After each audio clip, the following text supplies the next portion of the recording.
Resmi diumumkan hari ini. Ketum PSSI Erick Thohir ungkap bakal lakukan hal ini demi Timnas U17.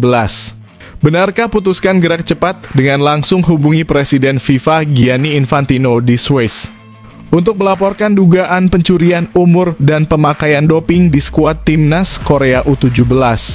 Investigasi harus dilakukan demi menjaga marwah dan sportivitas dalam sepak bola. Wah, apa yang sebenarnya terjadi? Simak fakta sebenarnya berikut ini. Wah, berita heboh hari ini. Kabar soal Shin Tae-yong datang di saat Timnas Indonesia U17 kalah mengejutkan dari Korea Utara. Semua bisa langsung heboh dengarnya. Benarkah Coach Shin bakal dapat tugas khusus untuk gembleng skuad Garuda U17? Simak inilah fakta sebenarnya, pastinya bikin kamu terkejut dengarnya.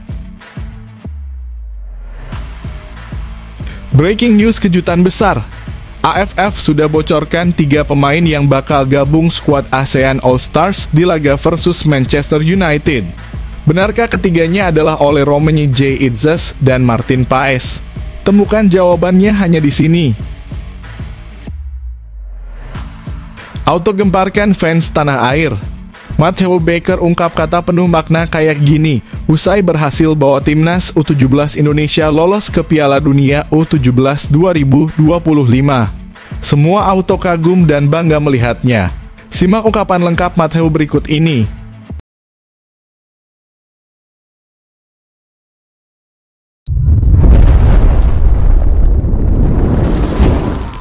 Sebelumnya mohon subscribe channel ini dulu supaya nggak ketinggalan berita terupdate Timnas Indonesia. Resmi diumumkan hari ini. Ketum PSSI Erick Thohir ungkap bakal lakukan hal ini demi Timnas U17. Benarkah putuskan gerak cepat dengan langsung hubungi Presiden FIFA Gianni Infantino di Swiss untuk melaporkan dugaan pencurian umur dan pemakaian doping di skuad Timnas Korea U17. Investigasi harus dilakukan demi menjaga marwah dan sportivitas dalam sepak bola. Wah, apa yang sebenarnya terjadi? Simak fakta sebenarnya berikut ini. Timnas U17 Indonesia akan ambil bagian dalam ajang Piala Dunia U17 2025 yang akan digelar di Qatar pada November tahun ini. Kepastian ini diraih setelah tim asuhan Nova Arianto sukses menembus babak perempat final di Piala Asia U17 2025. Turnamen ini sekaligus menjadi jalur kualifikasi untuk menuju Piala Dunia dan 4 tim yang mencapai perempat final otomatis mendapat tiket ke Qatar. Perjalanan Indonesia sendiri di Piala Asia U17 terhenti di 8 besar. Tim yang diperkuat oleh Evandra Florasta dan kawan-kawan harus mengakui keunggulan Korea Utara setelah kalah telak. Meskipun begitu, pencapaian hingga perempat final sudah cukup untuk memenuhi target dari PSSI, yaitu lolos ke Piala Dunia U17 2025. Pelatih Nova Arianto menyampaikan bahwa saat ini fokus utama tim adalah menyusun rencana jangka panjang menyambut Piala Dunia. Ia juga akan menyampaikan laporan evaluasi menyeluruh kepada PSSI sebagai bahan pertimbangan untuk memperkuat persiapan tim ke depan. Setelah melakukan evaluasi, kami akan menyampaikannya ke PSSI. Selanjutnya, kami akan membuat roadmap persiapan menuju Piala Dunia, jelas Nova. Harapannya dengan persiapan yang lebih maksimal, para pemain bisa berkembang lebih baik dan siap tampil optimal di Piala Dunia nanti. Ketua Umum PSSI Erick Thohir memberikan apresiasi besar terhadap pencapaian Garuda Asia. Menurutnya, keberhasilan ini menunjukkan bahwa program pembinaan dan strategi yang dijalankan PSSI mulai menunjukkan hasil nyata. Apa yang mereka capai membuktikan bahwa program yang kita jalankan tidak sia-sia. Kalau di 2023 kita ikut Piala Dunia U17 karena jadi tuan rumah, sekarang kita lolos karena kerja keras dan perjuangan lewat kualifikasi, ucap Erick. Ia juga memastikan bahwa PSSI akan memberikan dukungan penuh agar Timnas U17 bisa tampil lebih kuat dan berprestasi di Piala Dunia mendatang. PSSI akan menyiapkan mereka lebih matang agar bisa bersaing dan tampil jauh lebih baik di Piala Dunia U17 2025.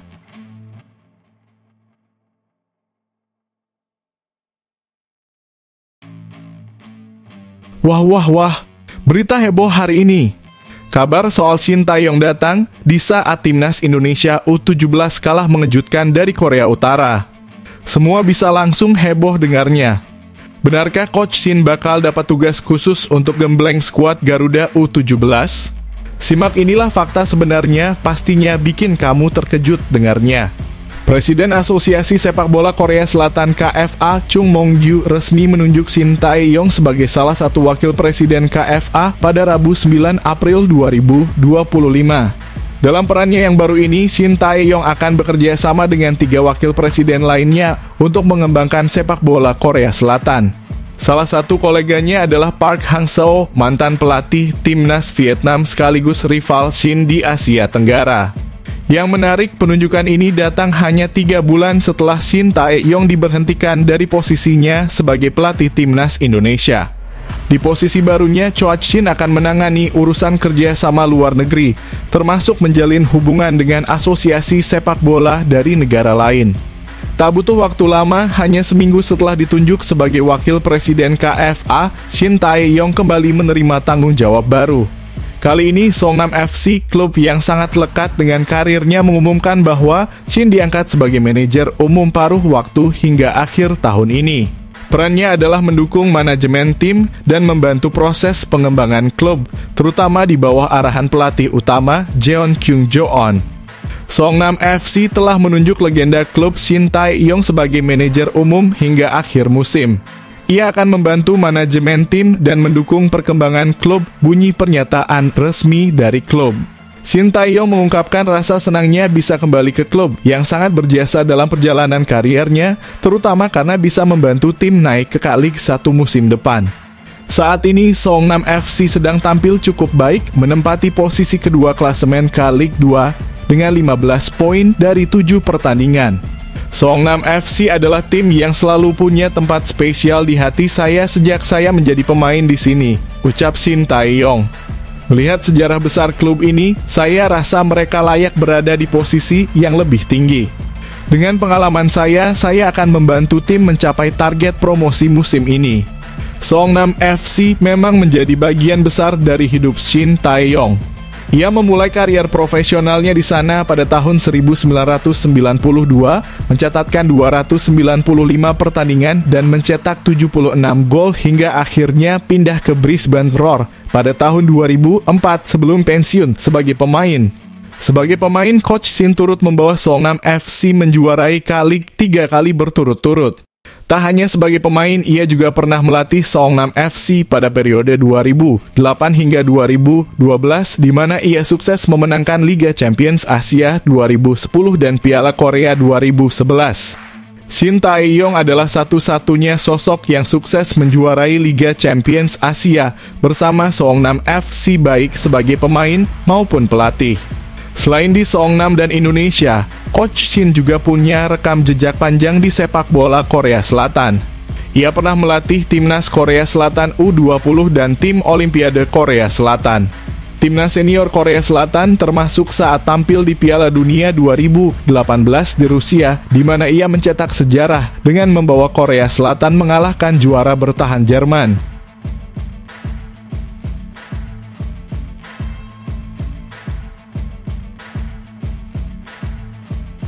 Breaking news kejutan besar. AFF sudah bocorkan 3 pemain yang bakal gabung skuad ASEAN All-Stars di laga versus Manchester United.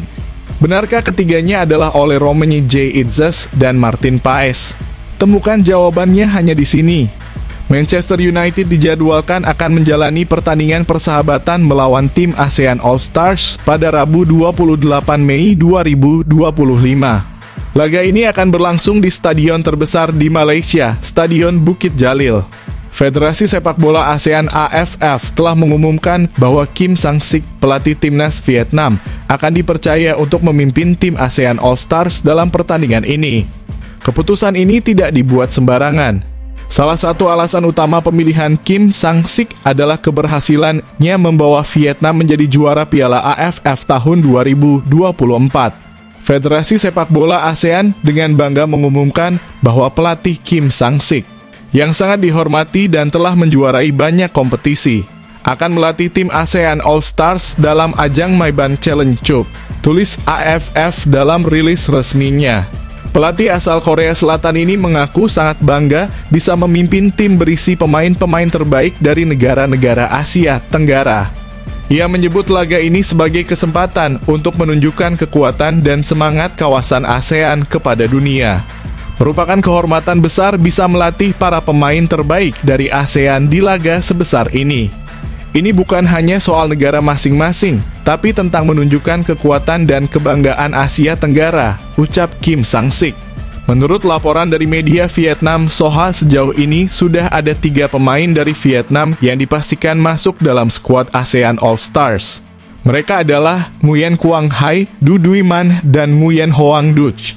Pelatih Kim Sang-sik telah memilih 3 pemain, Quang Hai, Hoang Duc, dan Duy Man, untuk memperkuat tim ASEAN All-Stars dalam pertandingan persahabatan melawan Manchester United, tulis Soha. Meskipun belum diumumkan secara resmi, ada beberapa nama dari timnas Indonesia yang pantas dipertimbangkan untuk masuk tim ASEAN All-Stars, yakni 1. Martin Paes. Kiper naturalisasi ini tampil gemilang bersama timnas Indonesia, termasuk saat menjaga gawang tetap bersih saat Indonesia mengalahkan Bahrain pada 25 Maret lalu di kualifikasi Piala Dunia 2026. 2. Jay Itzes. Jay merupakan pemain belakang andalan Indonesia yang kini menjadi kapten di klub Serie A, Venezia FC. Performa dan kepemimpinannya sangat menonjol menjadikannya salah satu bek terbaik di ASEAN saat ini. 3. Ole Romani. Striker yang satu ini tampil mengesankan di bulan Maret 2025. Ia mencetak 2 gol dalam 2 pertandingan masing-masing ke gawang Australia dan Bahrain, menunjukkan kemampuannya di lini depan.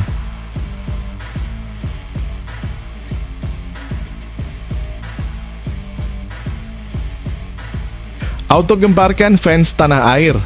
Matteo Baker ungkap kata penuh makna kayak gini, usai berhasil bawa timnas U17 Indonesia lolos ke Piala Dunia U17 2025.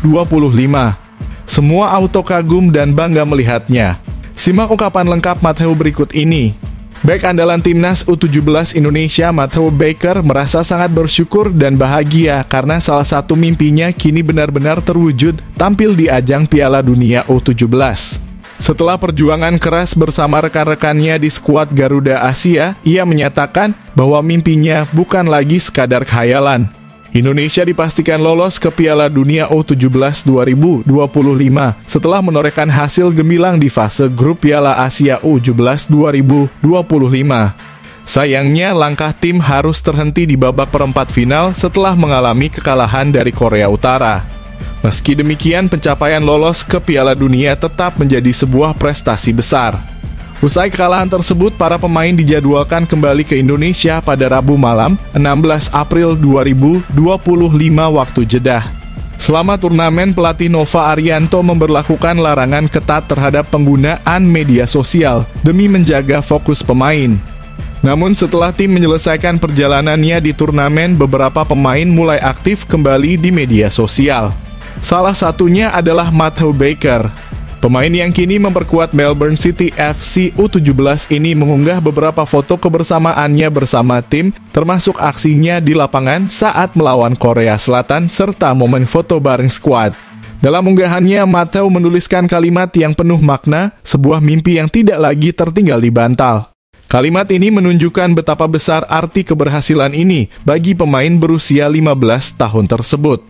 Baginya, tampil di Piala Dunia U17 2025 bukan lagi sekadar impian masa kecil, tapi sudah menjadi kenyataan. Patut diketahui, ini merupakan kali pertama timnas U17 Indonesia lolos ke Piala Dunia U17 melalui jalur kualifikasi. Sebelumnya, mereka memang pernah tampil di Piala Dunia U17 2023, tapi saat itu karena berstatus sebagai tuan rumah. Kini dengan kerja keras dan hasil nyata di lapangan, impian itu akhirnya terwujud lewat jalur yang sebenarnya. Matteo dan seluruh skuad Garuda Asia pun mencatat sejarah baru untuk Indonesia.